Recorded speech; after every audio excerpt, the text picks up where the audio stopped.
My name is Lauren. I am 30 years old, and until recently I thought I was about to step into the happiest chapter of my life.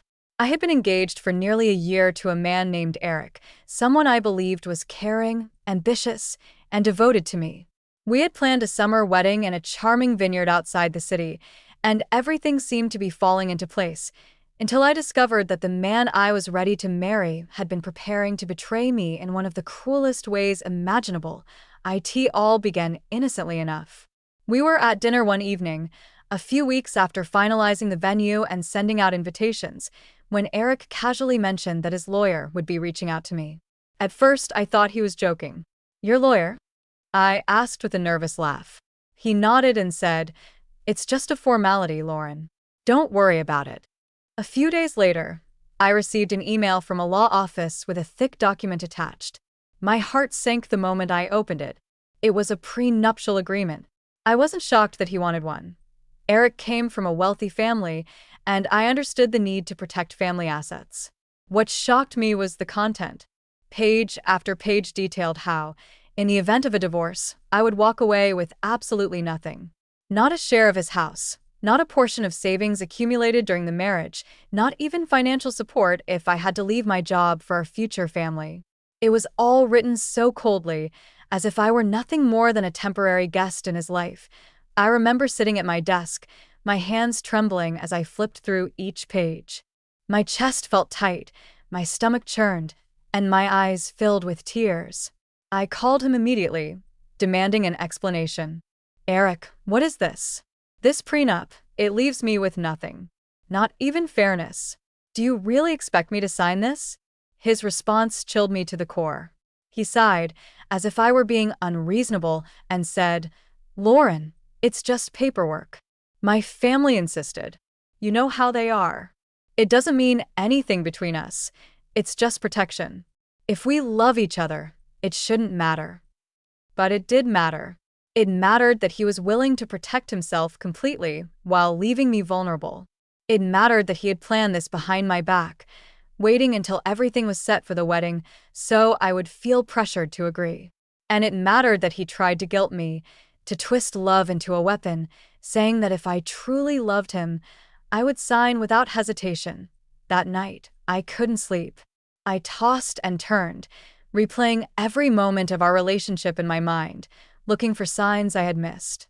Had he always been calculating? Had his charming smiles and sweet gestures just been part of an act? Or had I been blind, so caught up in the fantasy of marriage that I ignored the reality of who he was? The following day, I confided in my close friend Michael. We met at a cafe, and as soon as I showed him the prenup, his eyes widened. "Lauren, this is insane.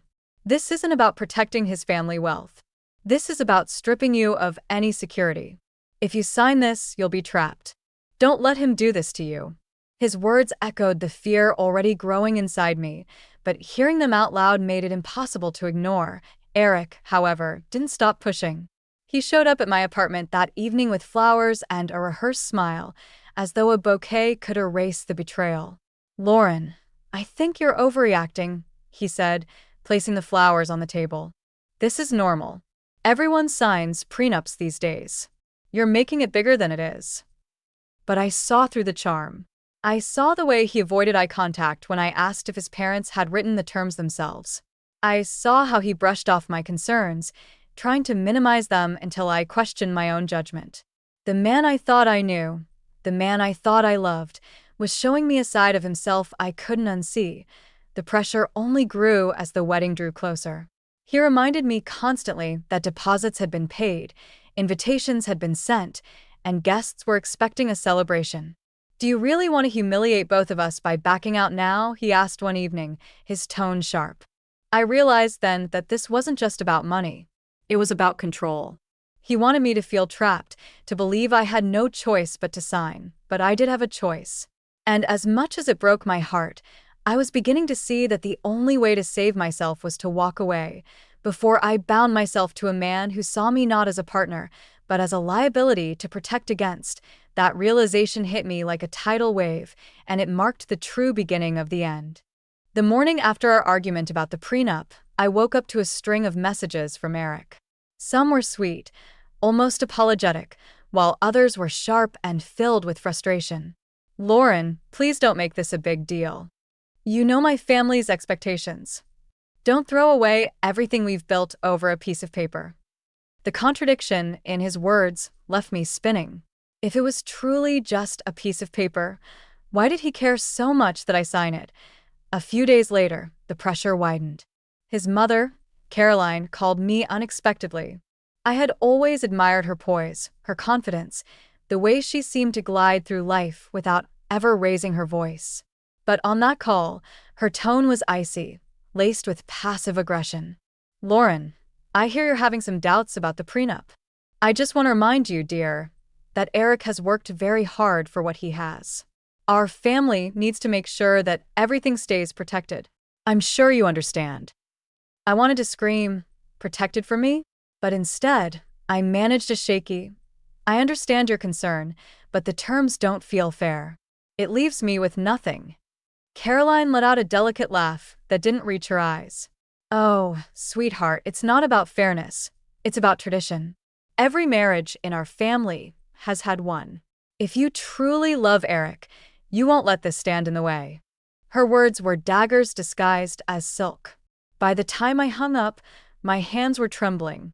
I knew she was manipulating me, just like Eric had, but hearing it from his mother made the trap feel even tighter. It wasn't just him, it was his whole family. Things escalated when we attended a dinner at his parents' house the following weekend. The atmosphere was tense from the moment I walked in. Caroline and Eric's father, Richard, greeted me warmly enough, but their smiles were brittle, calculated. During dinner, Richard leaned forward, fixing me with a stern gaze. "Lauren," he said, "marriage is a serious commitment. A prenup protects both of you. If you have no intention of leaving Eric, then what do you have to worry about?" I felt the eyes of everyone at the table burning into me. Eric, his parents, even his younger sister Emma, who sat in silence, watching the performance unfold. My chest tightened, my fork heavy in my hand. "I don't plan on leaving Eric," I said carefully, "but the contract is one-sided. If we're partners, shouldn't it reflect that?" The silence that followed was deafening. Caroline finally broke it with a smile so cold it made my skin crawl. "Perhaps you're not ready for marriage then. Our family takes commitment seriously." I held back tears for the rest of the evening, smiling politely, nodding at conversations I barely heard, my heart pounding in my ears. When Eric drove me home, I expected him to defend me, to say that his parents had overstepped. Instead, he said quietly, "You embarrass me tonight. Couldn't you just go along with it? Why are you making this so hard?" That was when it truly hit me. He wasn't on my side. He wasn't even neutral. He was aligned with them, with their money, their image, their control. And I was just an outsider being tested to see if I would bend. In the days that followed, the pressure intensified. Caroline sent me long emails about loyalty and sacrifice. Richard called Eric in front of me, reminding him not to let emotions get in the way of business. Even Emma, the quiet sister, pulled me aside during a family brunch to whisper, "Lauren, just sign it. It'll make everything easier. Trust me." Her tone wasn't malicious. If anything, it was resigned, like she had seen this play out before. I started to feel like I was drowning. Every conversation, every glance, every interaction was centered around this prenup. My love story, once filled with laughter and dreams of a shared future, had been reduced to a negotiation, a transaction. And the more I resisted, the more I realized I wasn't fighting for a piece of paper. I was fighting for my dignity. One evening, overwhelmed, I called Michael again. He didn't sugarcoat it. "Lauren, listen to me. If Eric really loved you, he wouldn't let his family bully you into this. He wouldn't treat you like a threat to his assets. He'd want you protected too. You have to ask yourself, do you want to marry into a family that sees you as disposable?" His words cut deep because I already knew the answer. I had been holding on to the idea of the wedding, the future we had painted together, but in reality, that future was built on quicksand.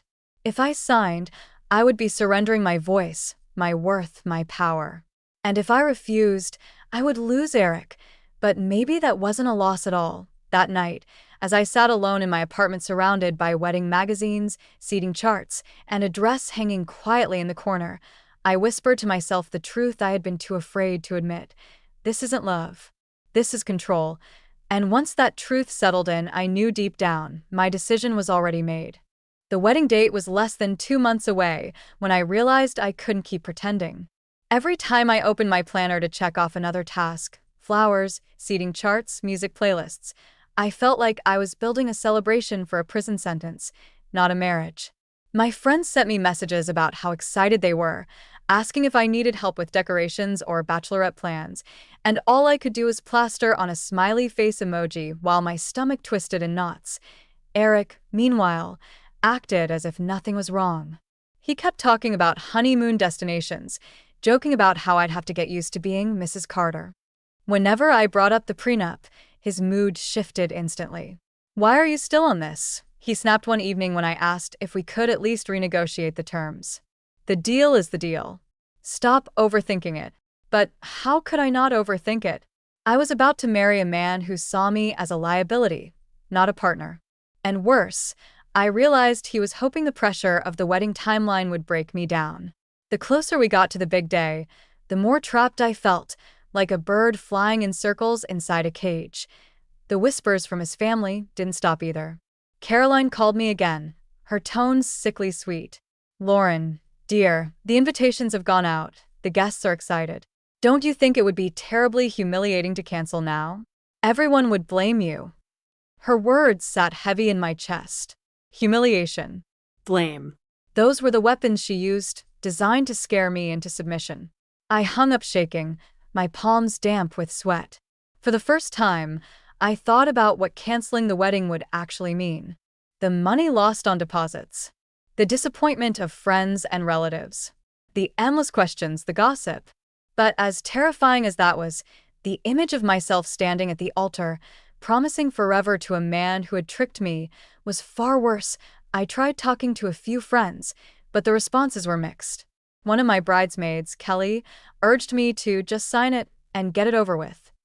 She said, "It's not romantic, but it's practical. Marriage is about compromise." Another friend, Sarah, looked horrified when I showed her the document. "Lauren, this isn't compromise. This is a trap. If you sign, you're giving up everything. Don't do it." The conflicting advice only deepened my turmoil. At night, I would sit in bed staring at the ceiling, the wedding dress hanging silently in the corner like a ghost. It should have been a symbol of joy, but instead it felt like a reminder of how far I had wandered from my own happiness. One evening, after another heated fight with Eric about the prenup, I walked out of his apartment and drove aimlessly through the city. My hands gripped the steering wheel so tightly, they ached.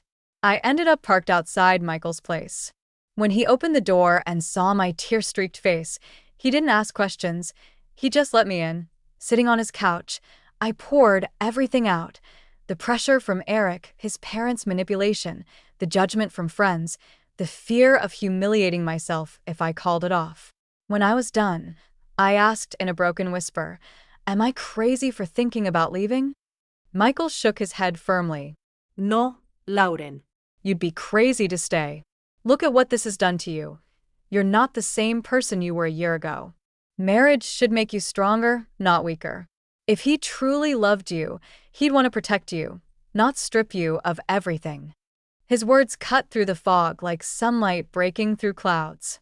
For the first time, I allowed myself to picture it, not going through with the wedding. Walking away. Taking back control of my life before it was too late. And instead of fear, I felt relief. The next morning, I woke up with swollen eyes, but a clearer mind. I looked at the prenup again, page after page of cold legal terms, and realized it wasn't just a contract. It was a mirror, reflecting exactly how Eric and his family saw me.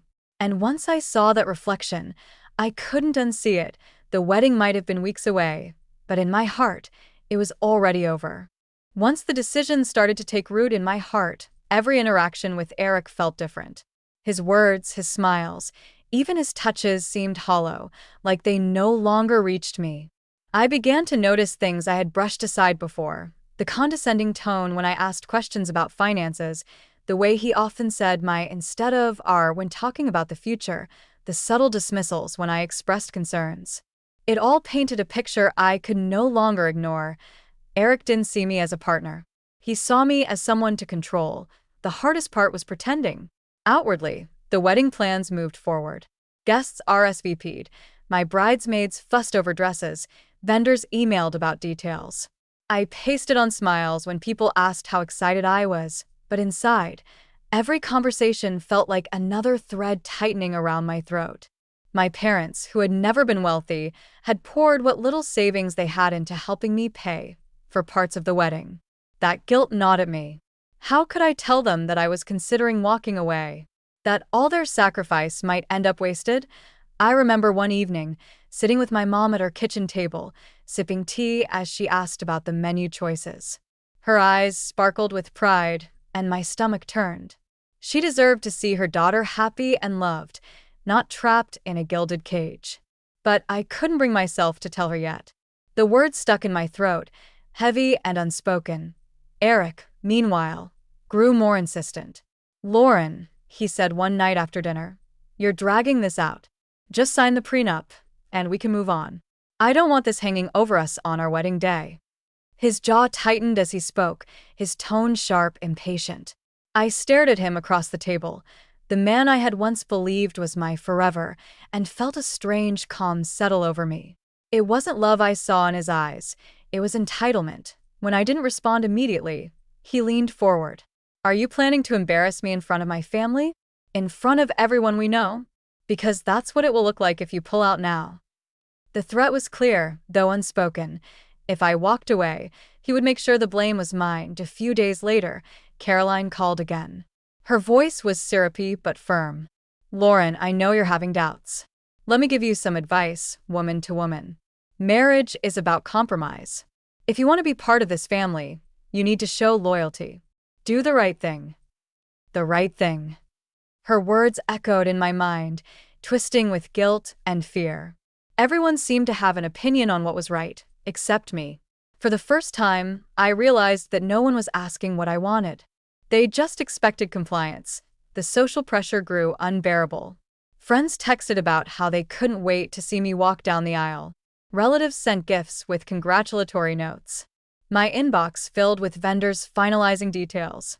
It felt like I was standing on a stage, everyone watching, waiting for me to perform, while inside I was screaming that I tried to find excuses to delay, to buy time. When Eric asked if I had signed the prenup yet, I lied and said I was still reviewing it with a lawyer, though in truth I hadn't even reached out to one. Each day, I felt like I was living a double life. The bride-to-be everyone celebrated, and the terrified woman who secretly planned her escape. The breaking point came one Friday night. We were at Eric's apartment, going over the guest list. He seemed irritated by something minor, my suggestion to invite a college friend he didn't like. His irritation escalated into anger, and finally he snapped, "Lauren, this is exactly why the prenup matters. You don't think practically. You get caught up in nonsense, and one day, if this marriage doesn't work, I won't let you walk away with what's mine." The words slipped out so casually, but they cut deeper than anything else he had ever said. If this marriage doesn't work, he wasn't thinking about forever. He was already preparing for failure.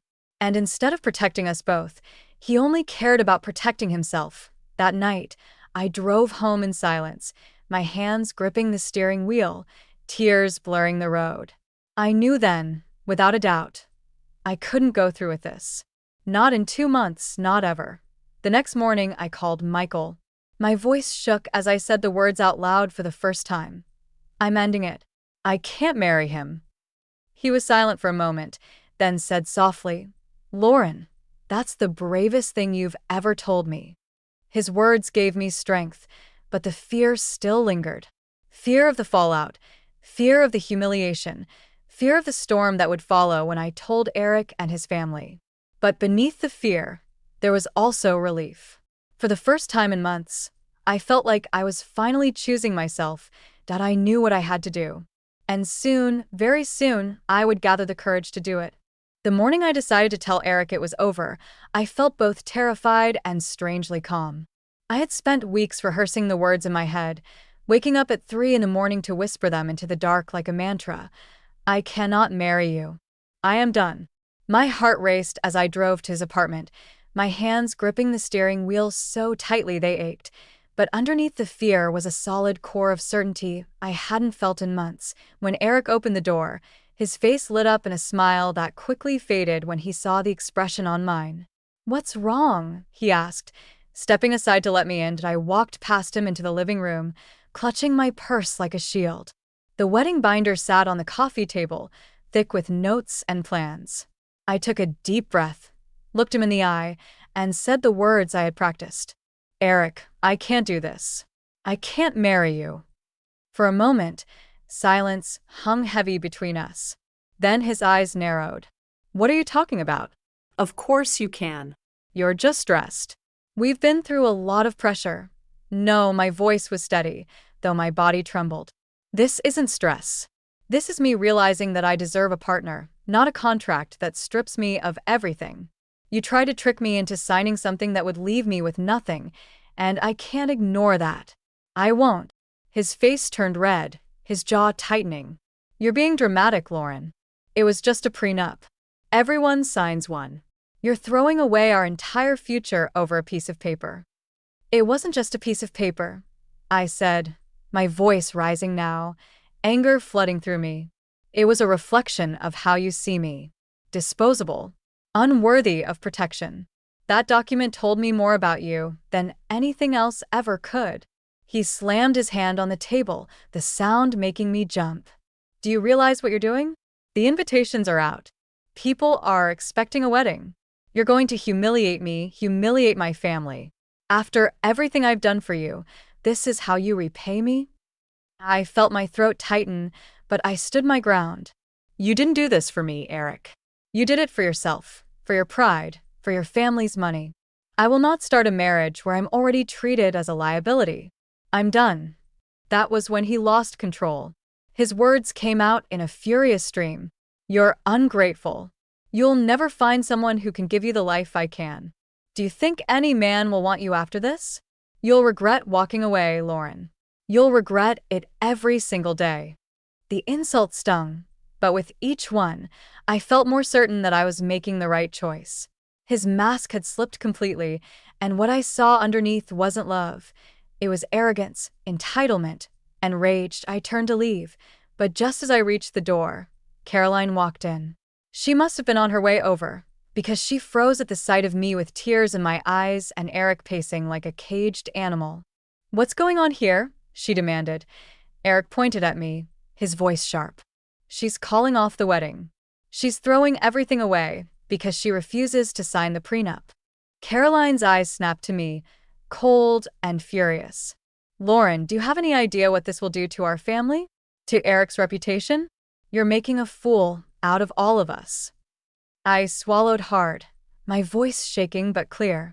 "I'm not responsible for your reputation, and I won't marry into a family that sees me as nothing more than a threat." Her lips curled into a sneer. "You'll regret this, dear. No one walks away from Eric and comes out better for it. You're making the biggest mistake of your life." I held her gaze for a moment, then said softly, "No. The biggest mistake would be marrying him." With that, I walked past her, my legs trembling but my head held high. The hallway felt endless, and I half expected Eric to chase after me, to beg me to stay, but he didn't. Instead, I heard his voice behind me, shouting insults I refused to carry with me. When the elevator doors closed, I finally let the tears fall. My whole body shook, grief and relief tangled together in a storm. I had just ended my engagement, shattered months of plans, and faced down a family that despised me. But I had also saved myself from a life of being diminished, controlled, and discarded. That night, I sat on my bed staring at the wedding dress hanging silently in the corner. For the first time, I didn't feel guilt when I looked at it. I felt power.